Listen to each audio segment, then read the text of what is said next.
প্রবাসী ভাই চিন্তিত আছেন, অবৈধ আছেন, এক্সিটে দেশে যাবেন, একামা নাই বা মালিক একামা করে দেয় না, বা যাদের বৈধ আছেন তারাও চাচ্ছেন দেশে যাওয়ার জন্য। আসসালামু আলাইকুম প্রিয় প্রবাসী ভাই এবং বোনরা, সবাই কেমন আছেন? আজকে 5টি অঞ্চলে থাকা প্রবাসীদের জন্য এই ভিডিওটি। এই 5টি অঞ্চলের প্রবাসীরা হচ্ছেন সাকাকা, ওয়াদিদ, আল দাওয়াসিন, বুরাইদা বা আল কাসিম, তারপর হচ্ছে দাম্মাম।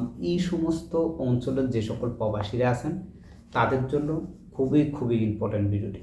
ভিডিওর শুরুতে আপনাদের কাছে বলে নিচ্ছি, অবশ্যই ভিডিওটি বেশি বেশি করে শেয়ার করবেন, যাতে করে সকল প্রবাসী ভাই উপকৃত হতে পারে।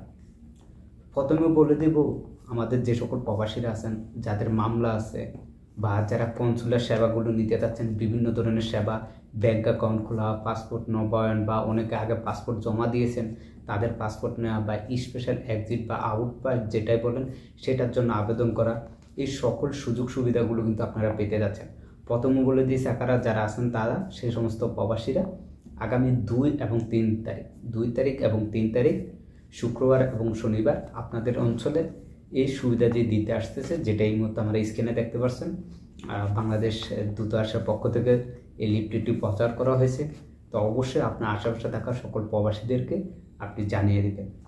দ্বিতীয়ত হচ্ছে ওয়াদিয়া আল দাওয়াসির যে সমস্ত প্রবাসীরা আছেন এই অঞ্চলে, তাদের জন্য 16 তারিখ এবং 17 তারিখ শুক্রবার এবং শনিবার সকাল 8টা থেকে বিকাল 4টা পর্যন্ত আপনাদের জন্য সেম সুযোগ সুবিধা, সেম কাজ, যেটা বাংলাদেশ দূতাবাসের পক্ষ থেকে প্রকাশ করা হয়েছে। এরপর হচ্ছে বুরাইদা, আল কাসিম অঞ্চলের যে সকল প্রবাসীরা আছেন তাদের জন্য আগামী 23 তারিখ এবং 24 তারিখ শুক্রবার এবং শনিবার সকাল 8টা থেকে বিকাল 4টা পর্যন্ত এই সেবাগুলো প্রদান করা হবে।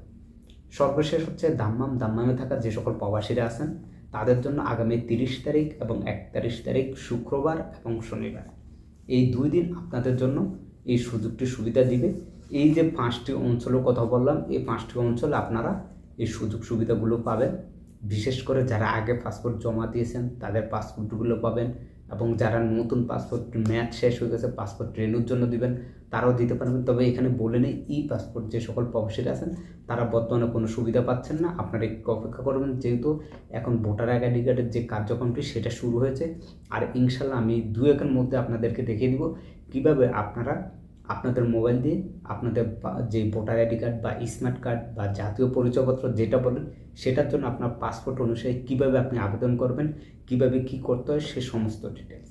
আজকের মতো আমি এখানে বিদায় নিচ্ছি, দেখা হবে পরবর্তী ভিডিওতে। সবাই ভালো থাকবেন, সুস্থ থাকবেন, আল্লাহ হাফেজ।